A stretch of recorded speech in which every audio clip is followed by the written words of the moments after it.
Chris Menard here. A new feature is rolling out in Microsoft Teams that I love. It is the ability to test your microphone and your speaker right before a meeting. No longer do you need to go to settings and more, settings, devices, make a test call. You can still do that if you want to, but there's no need. I don't care whether it's a meeting that's been scheduled or a Meet Now meeting. I'm going to use Meet Now, click Start Meeting. When you get to this screen, here it is right here. It says Test Mic and Speaker. Let me turn this on. I hope that I'm sharing my system sound so you can hear this. I'm going to hit Test Mic and Speaker.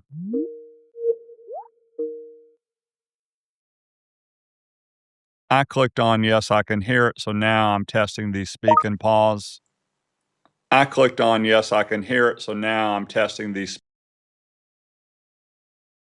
I love that I get this screen here with the check marks. Both the speaker and the microphone are working. Click Done.